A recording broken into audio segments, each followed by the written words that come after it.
Fala aí, galera, beleza? Vamos para a nossa segunda aula de sociologia, desse conteúdo do segundo bimestre, né, teoricamente, que é sobre o trabalho. E na última aula nós falamos sobre como o trabalho era visto nos diferentes tempos, nas diferentes épocas. Na antiguidade, falamos aí da Idade Média, falamos um pouco sobre como o trabalho era visto na Grécia, em Roma Antiga, no feudalismo. E agora nós vamos falar aí sobre o trabalho visto a partir de três autores importantes, que são esses que estão aqui em cima, né? O que era o trabalho para Durkheim, para Weber e para Marx, numa visão mais contemporânea, numa visão aí pós século XVIII, século XIX, já vivendo aí a Revolução Industrial. Então, quando a gente chega na Revolução Industrial, basicamente a forma da sociedade, né, a forma de contato, as relações sociais, elas mudam, porque o capitalismo muda, né? A gente passa de um capitalismo mercantil para um capitalismo que agora a gente vai chamá-lo de capitalismo industrial. Isso vai modificar aí a forma de como que a sociedade ela vai se relacionar, e o trabalho faz parte aí dessa questão. Beleza? Então vamos começar falando sobre como cada autor vê essa questão do trabalho.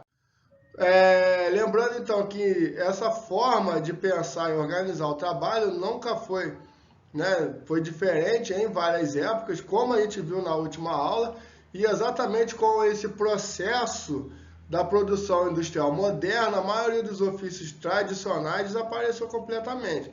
Então, algumas profissões que existiam até então, elas começam a sumir exatamente devido aí ao avanço da tecnologia, né? Se a gente for comparar hoje, o trabalho do datilógrafo, muitas vezes vocês nem sabem o que é isso, né? Que é o camarada que ganhava para trabalhar em máquina de escrever, que batia ali na máquina, ali, cartas e coisas. Hoje não existe mais, né? Todo mundo faz aí no computador, todo mundo tem outras formas. Então, o avanço da modernidade, o avanço da industrialização foi modificando as relações sociais e modificando também a forma de trabalho, já que algumas profissões começaram a aparecer e outras não. Hoje em dia a gente pensa, né? A gente forma alunos para algumas profissões que há 20 anos atrás, 30 anos atrás não existiam. A sociedade ela vai avançando, se modernizando e havendo necessidade do surgimento de outras práticas, outras profissões, principalmente no campo tecnológico. O trabalho agora, então, ele passa a ser dividido em ocupações e funções diferentes, de um modo que um trabalhador, ao produzir um objeto, se especializa em parte de um processo de uma produção. Nós vamos ter, principalmente após o Fordismo, né, no século XIX, principalmente nos Estados Unidos, com a especialização do trabalhador em cada função. Cada trabalhador vai fazer agora uma coisa, o que você não tinha lá nas primeiras civilizações. A gente viu isso já quando a gente estudou sobre o trabalho da mulher, né? Mulher faz uma coisa, homem faz outra, e a gente viu que lá que na civilização primitiva, lá nas primeiras civilizações, não existia essa diferença de divisão de trabalho. Cada um fazia uma coisa, todo mundo fazia tudo, né? Então, essa questão da divisão de trabalho, ela vai se acentuar mais ainda com a industrialização, quando você vai fazer com que cada um vai fazer uma coisa, principalmente dentro de uma fábrica. Um vai embalar, outro vai produzir, outro vai pintar e por aí vai. Essas divisões, vamos ver que, principalmente Durkheim vai falar delas, né, de algumas situações, que é uma característica contemporânea. Essa divisão do trabalho e a produção em massa são algumas, então, das características dessa sociedade moderna que vamos começar a falar e que Max Weber e Durkheim vão falar aí, cada um de uma forma diferente. Começando a falar, então, do trabalho com Durkheim, esse que está aqui em cima, né, a imagem dele. Durkheim vai concentrar sua atenção na divisão do trabalho. Essa divisão aí que a gente acabou de dizer, né, que cada um vai fazer alguma coisa, principalmente dentro de uma fábrica, para ele, quanto mais especializado é o trabalho, mais laços de dependência se formam. Então, dentro de uma fábrica, por exemplo, vamos supor que seja uma fábrica de tênis, né? E que um vai colocar o solado, o outro vai colocar ali a palmilha, o outro cadarço, um exemplo grotesco aqui. E para Marx, essa especialização, cada um fazer uma coisa, vai criar ali uma dependência de cada um. Eu não vou poder colocar o solado no sapato se o outro não fizer a parte dele. Então eu dependo dele. Para o tênis sair, cada um dos trabalhadores tem uma dependência. E não só ali dentro de uma fábrica, dentro de um trabalho. Se a gente for pensar na escola, né? Vou trazer Durkheim para a escola, para pensar. Cada um tem a sua função. Né? Eu tenho a minha função de professor, a Aline tem a função dela como diretora, Dona Ilka na limpeza, Mônica na cozinha e o pessoal da secretaria. Cada um tem sua função. Mas todo mundo trabalha numa dependência. Para a escola funcionar, todo mundo precisa fazer a sua função. Eu não consigo dar aula se as outras partes não fizerem as partes deles, né? Então, para o Durkheim, cria essa questão aí de dependência. Outra questão de dependência que vai envolver a sociedade inteira é que cada profissão, cada trabalho vai ser dependente de outro. Um exemplo, o padeiro, para ele chegar no seu produto final, né, e ter ali o produto que é o pão, né, o produto final, ele precisa do agricultor, que plantou lá o trigo, teve todo o trabalho para poder fornecer o trigo aí para a padaria, para ele fazer o pão. Exemplo grotesco. E ao mesmo tempo, esse produtor ele precisou aí da fábrica de tratores ou fábrica de semente para produzir, para lhe dar subsídio, para lhe dar condições de produzir o trigo. Então tem essa questão de dependência aí de cada um, segundo Durkheim. Para ele, essa divisão do trabalho fazia com que os trabalhadores tornassem mais dependentes um do outro. Estou dizendo, já que não era mais possível trabalhar isolado no processo de produção, e essa dependência teria o potencial de criar nova solidariedade. Veja bem, aqui a questão da solidariedade não é na questão de ajudar o outro, na questão de altruísmo, na questão que a gente pensa de uma vez de forma religiosa, né? Ou quando acontece um desastre, igual aconteceu essa semana lá no Líbano, e ter que ajudar a população. Não é essa solidariedade, e sim de tornar a sociedade mais coesa, de um contribuindo para o trabalho do outro e fazendo com que a sociedade, então, seja mais integrada, mais coesa. Então, para ele, essa divisão do trabalho surgiu exatamente para isso, para criar essa questão de dependência um dos outros. Beleza? A divisão do trabalho para Durkheim é um fato social. Fato social é uma das primeiras coisas que a gente estuda quando a gente fala de Durkheim. O que é um fato social? É algo que está presente em todas as sociedades, que é geral e que ela não depende de você. Uma coisa que ela é coercitiva. Então, é um exemplo, o trabalho. Eu posso, como indivíduo sozinho, falar, eu não quero mais trabalhar, eu não vou trabalhar.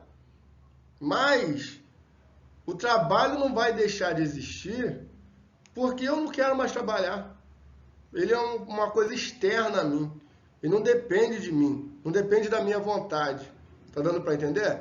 E aí, para ele encara isso como um fato social. Todas as sociedades trabalham e todas as sociedades trabalham com essa divisão. Para ele é uma coisa generalista, né? Generalizada em todas as sociedades. Ele entende que a divisão social entre trabalhadores e empregados como uma divisão funcional. Olha aí, preste atenção nessa ideia de Durkheim, porque quando a gente for falar de Marx, a gente vai ver que é uma ideia totalmente diferente sobre o mesmo objeto. Olha aí, para ele, né, essa divisão entre empregados e trabalhadores servia, né, como uma forma de manter a sociedade coesa, como uma forma de ordem. O Durkheim trabalha muito com essa ideia de ordem, de manter a ordem, né? Então, a divisão entre aqueles que devem cumprir uma atividade de organização da produção e mando, né? Aqueles que são os patrões, os empregadores, E os que devem desenvolver uma atividade produtiva devem manter aí, né, aqui em cima aqui, ó, a chefe, né, a empregadora e os empregados devem se manter ali uma coesão. Ó. Essa divisão promove a coesão social e por isso deve ser preservada socialmente. Para o Durkheim, isso deve continuar como está, cada um fazendo a sua função.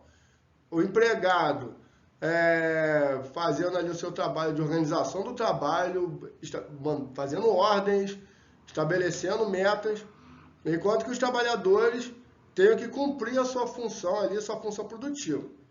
Para ele, quando todo mundo faz a sua função, você tem a questão da ordem, você tem a questão da sociedade mais coesa. Só que, para ele, essa divisão tem alguns problemas, né? Que ele vai chamar aí de doenças sociais, que devem ser corrigidas, principalmente quando o capitalista, quando o dono da empresa, quando o patrão é levado pelo egoísmo e pelo lucro, pela vontade, ou seja, na verdade, pela exploração do trabalhador. Só que aí o Durkheim vai chamar isso de doença social. Então, para ele, o capitalista não se deve deixar levar por esse egoísmo do lucro exacerbado, né? Demasiadamente, só pensando no lucro, na exploração do trabalhador. E para ele, né, o outro lado, o trabalhador não deve questionar a sua funcionalidade dentro da divisão do trabalho. Para ele, deixa tudo como está. É assim mesmo, para a sociedade se manter em ordem, cada um faz sua função, o trabalhador não reclama, chegou para trabalhar, trabalha, empregado, né, patrão manda e acabou, tudo numa questão de ordem. Para ele é essa relação entre trabalhador e empregado, cada um fazendo a sua função, né, que vai estabelecer uma ideia de ordem, de coesão social. Muito diferente do que Marx pensa.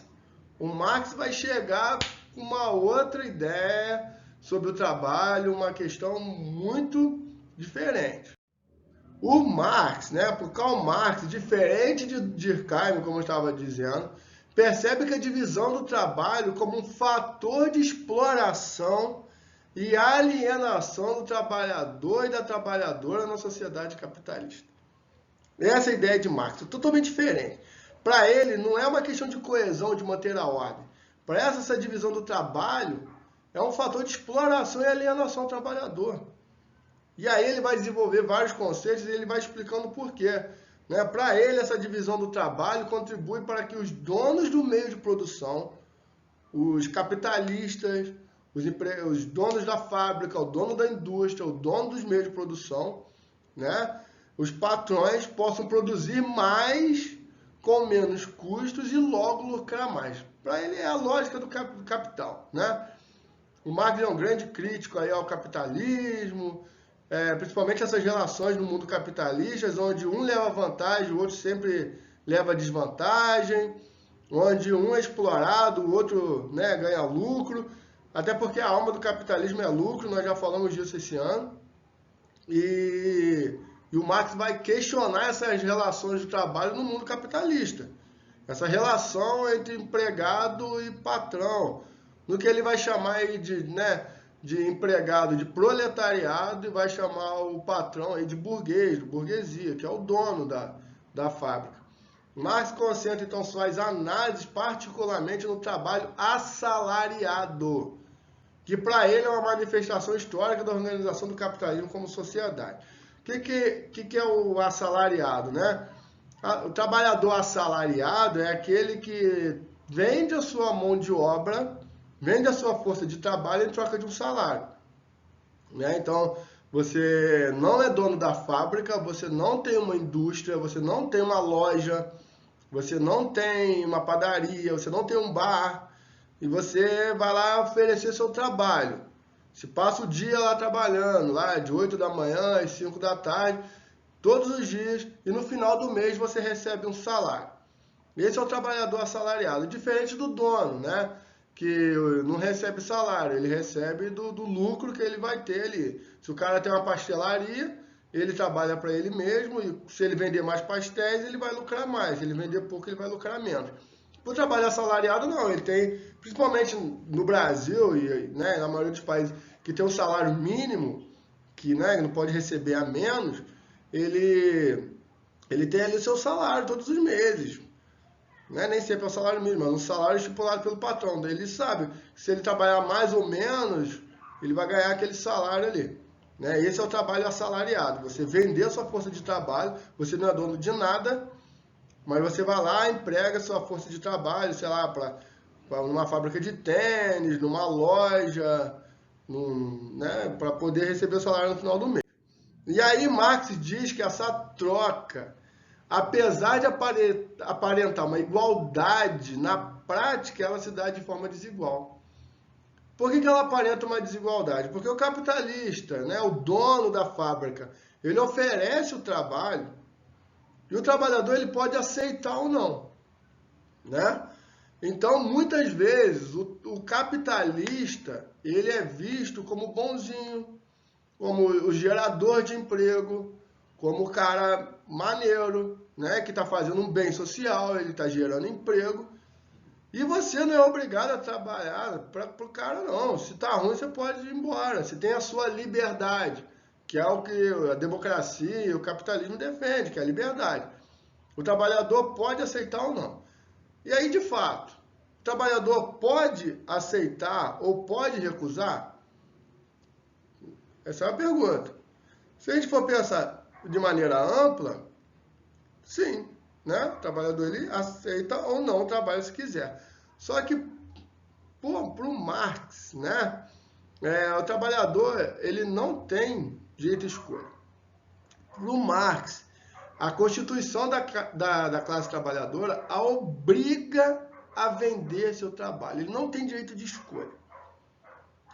Aí que é doideira, né? Porque quando a gente pensa que o capitalista oferece e o trabalhador pode aceitar ou não, a gente começa a ver o empregador como o bom, como, né, o certo, como o camarada que oferece o trabalho. Então ele está fazendo uma caridade, uma coisa boa de oferecer o trabalho. E aí a gente vê, né, essas empresas, por exemplo, que eu coloquei na imagem aqui, de uma fábrica lá na Indonésia, está produzindo alguma coisa para a Nike, né? Dá para ver aqui, ó, que a fábrica é da Nike, está produzindo aqui no Vietnã. E aí, aos nossos olhos, falar assim, que legal, a Nike ela está lá no Vietnã, produzindo roupa, tênis lá no Vietnã, não, na Indonésia, e ela está gerando emprego, então é uma coisa boa. E aí, ao mesmo tempo, vai vir uma outra corrente de pessoas que vai falar assim, pô, mas aquele trabalho é exploratório, as pessoas, né, recebem uma pequena quantidade de dinheiro, a mão de obra é barata, então não é legal. E aí cabe a algumas pessoas, né, cabe a gente falar assim, não, mas o trabalhador ele pode aceitar ou não. Ele é livre, ele está trabalhando na fábrica porque ele quer. Mas o Marx vai falar que não. Que a classe trabalhadora, ela não tem direito de escolha. Ela é obrigada a vender sua força de trabalho. Porque se ela não tem como produzir para a sua subsistência por conta própria, se ela não tem como produzir seu alimento, se ela não tem como produzir a roupa que ela precisa, tudo que ela precisa, e ela precisa de dinheiro para sobreviver, a classe trabalhadora ela se vê forçada a vender seu trabalho em troca de salário. E aí que o Marx diz que não é uma decisão própria do trabalhador. Ah, eu vou parar de trabalhar. Igual eu estava dizendo, né? Eu posso parar de trabalhar? Posso. Mas, obrigatoriamente, você não pode, porque você precisa de dinheiro, você precisa se manter, você tem obrigações a cumprir. Então, automaticamente, você é obrigado a vender sua força de trabalho, você é obrigado a vender sua força de trabalho para a fábrica, ou para a indústria, ou para o seu trabalho. Né? Então, você não tem esse direito de escolha. Então, essa liberdade que se fala do capitalismo, isso não existe muito, né? Já que o trabalhador ele precisa de dinheiro e acaba vendendo sua força de trabalho. E aí, né, quando alguém recebe o seu trabalho mensal, ele acredita estar recebendo o total de seu trabalho. Você trabalhou durante um mês, né, fazendo ali, naquela fábrica, ou na máquina de costura, igual muitas costureiras, né? Friburgo é cheio de confecções. Mas, na verdade, essa quantia que você está recebendo no salário representa apenas uma parcela do trabalho desenvolvido em um mês. E aí que Marx ele vai criar um conceito muito interessante, né? Ele vai dizer o seguinte, né? Um exemplo. Tem uma fábrica aí de sapatos. Uma fábrica de sapatos. Eu vou dar um exemplo. A trabalhadora ali, né? Uma pessoa que está trabalhando, claro que cada um ali faz a sua função, mas aquela trabalhadora ali, por dia, ela fabrica aí 10 sapatos. 10 sapatinhos desses por dia. Beleza? Se a gente for pensar aí, durante 5 dias por semana, trabalhando ali, ela vai fazer 50 sapatos. Né? 50 sapatos ali trabalhando de segunda a sexta. Durante 4 semanas, que compõem um mês, ela produzindo 10 sapatos por dia, ela vai produzir 200 sapatos no mês. Não é isso? 200. Um sapato é vendido na loja aí por R$150, mais ou menos, né? Redondei o preço. Um sapato custa R$150. Se ela produz 200 sapatos no mês, vai dar o lucro para a empresa de R$30 mil. Lógico, estou fazendo uma conta grosseira aqui, porque você vai falar, pô, mas o dono da fábrica pagou energia elétrica. Sim, o dono da fábrica comprou o material, o couro. Sim, de fato. Então diminui, tira aí, sei lá, tira R$5 mil de despesa. Coloca aí 25 de lucro, beleza? Mas essa pessoa, qual que é o salário dela? O salário dela é R$1.000. Então, mesmo que tenha sido 20 mil de lucro, ela ganhou 1.000, o salário dela. E os outros 19? Tá dando para entender? Então, o trabalhador vende a sua força de trabalho, mas só recebe uma parcela do que ele trabalhou. Uma pequena parcela do que ele trabalhou. Ele não recebe o proporcional ao seu trabalho, proporcional ao produto. Não recebe. E essa diferença que Marx vai chamar de mais-valia. Beleza? Marx vai chamar isso de mais-valia. Onde é a diferença entre o valor produzido pelo trabalhador e o seu salário. O salário equivale apenas, então, a uma parte do valor produzido pelo trabalhador e o restante é mais-valia, apropriado pelo capitalista, ou seja, pelo lucro. E aí a gente começa a ver o trabalhador, que a gente acabou de falar, que o cara é bonzinho, que está gerando emprego, com outros olhos, né?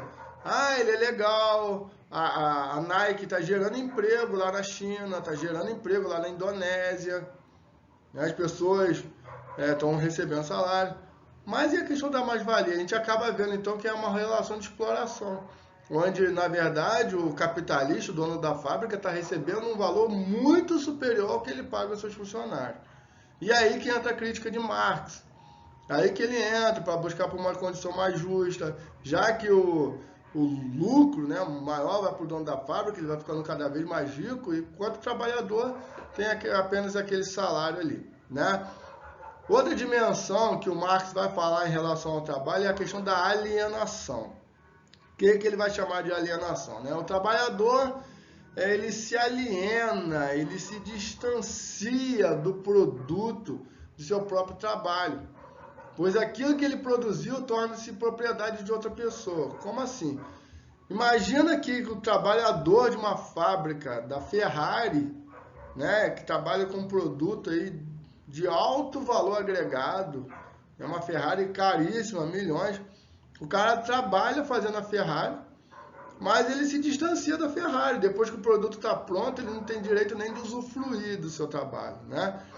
Porque a relação dele é com a força de trabalho. Então, o que o Marx vai chamar isso de alienação, esse distanciamento do trabalhador com o produto, né? E aí o que Marx vai dizer, né? Uma frase que é muito famosa dele, que é: se o proletário tudo produz, a ele tudo pertence, né? Que aí eu vejo muita gente zoar, esse cara tem um iPhone, não sei o que, esse cara não pode ter um iPhone, como se o iPhone, como se um produto caro ele fosse apenas aí pro capitalista, pro rico e o pobre não tivesse direito. Aí é o que o Marx vai falar, né? Se o iPhone está na mão do rico lá, ele foi produzido pelas mãos de um pobre, né? Então, se o pobre é que produziu, por que ele não tem direito de usufruir, né? Então, são coisas que Marx analisou e que nos fazem pensar em relação ao trabalho. E essa questão da mais-valia é uma das características mais marcantes aí do trabalho de Marx, essa diferença aí do lucro do proprietário para o trabalho aí de um assalariado, né? Que é um empregado. E por fim, vamos falar aí de Max Weber, que parte de uma perspectiva diferente, principalmente em relação à visão de Durkheim, que via o trabalho como um fato social, ou seja, o trabalho visto aí como igual em todas as sociedades. Segundo Weber, não há algo geral e comum entre todas as sociedades, né? Ele vê a questão do trabalho de forma diferente. Para ele, cada sociedade obedece a situações históricas exclusivas e no capitalismo, por condições específicas, o trabalho teria se tornado uma atividade fundamental. É o que a gente vive, né? Vivemos no sistema capitalista e para a gente o trabalho é fundamental. Todo mundo precisa de dinheiro, né? E todo mundo precisa comer, comprar alimentos, comprar medicamentos e sem dinheiro não dá. E como que se obtém o dinheiro? Trabalhando. E aí que o Marx vai, né, o Max Weber vai entrar nessa questão. E aí ele lança um livro chamado A Ética Protestante e o Espírito do Capitalismo, um livro muito famoso, e ele defende que o desenvolvimento do capitalismo, olha aí, só foi possível por conta do encontro entre a sede do lucro, que é o capitalismo, o espírito do capitalismo, e uma ética religiosa. Qual que é a ética religiosa, né? Cujo fundamento é uma vida regrada, autocontrole e que tem na proposta uma característica central, uma vida, né, mais reta, mais certinha, sem exageros, sem doideira. Então, para ele, o capitalismo anda junto com a ética protestante. Weber vai nos mostrar que na sociedade capitalista, que se desenvolve a partir de uma lógica racional, né, na qual a vida material, olha aí, ganha grande importância. Olha, grave isso aqui, né? Ó, a vida material ganha grande importância e a dignidade do homem passa a estar diretamente relacionada ao seu trabalho. Olha aí as questões de que isso aqui lembra. O que isso aqui lembra? Lembra do calvinismo, que a gente viu ali na última aula. Quando o calvinismo começa a incrementar nas questões do trabalho as questões religiosas. E aí a ideia de servir a Deus, servir ao próximo, de trabalhar, porque até então, até o calvinismo, até a Idade Média, o trabalho era visto como o quê? Como algo de tortura, como algo ruim. Nem todo mundo fazia quem era, né, os servos. Então, agora não, agora, né, principalmente após o calvinismo, e você tem aí Max Weber falando também, a dignidade do homem passa a estar diretamente ligada ao seu trabalho e à escolha de uma vida próxima a Deus. Ele une aqui a questão do protestantismo, a questão religiosa, junto com a questão do trabalho. Para ele, né, para o praticante do protestantismo, para o evangélico, para o religioso, o sucesso nos negócios é um sinal de ter sido escolhido por Deus. E daí você, né, vê uma grande corrente nas religiões hoje em dia que atrelam a isso, né? Você entrar na igreja, você entrar numa religião e prosperar financeiramente, prosperar economicamente, está muito associado às ideias de Max Weber, que é essa questão da ética, né, protestante com o espírito do capitalismo. Então, essa ideia por aí que Weber vai, né? E assim se forma, então, o espírito do capitalismo, que com o seu trabalho árduo, disciplinado, uma vida regrada, sem excessos, pode lhe trazer o êxito profissional e a salvação espiritual. Olha, então, ele meio que condiciona as pessoas, né? Você só vai ter a salvação espiritual ou o êxito profissional se você tiver um trabalho árduo, trabalhar certinho, disciplinado, vida regrada. E aí você vai ter um êxito tanto profissional quanto espiritual. Essa aí era a visão aí de Max Weber a respeito do trabalho. Beleza, galera? Aulinha ó, bem show de bola, bem tranquila sobre a visão aí de cada um acerca do trabalho. Espero que você tenha entendido a aula. Se você não entendeu aquela questão, você já sabe, pode falar comigo no WhatsApp, em qualquer lugar, aí no YouTube, na plataforma. E a gente vai se falando aí, beleza, galera? Ó, boa semana para vocês, ou bom final de semana, depende do dia que você está assistindo a minha aula. E aquele beijo, aquele abraço, né? Até a próxima. Valeu!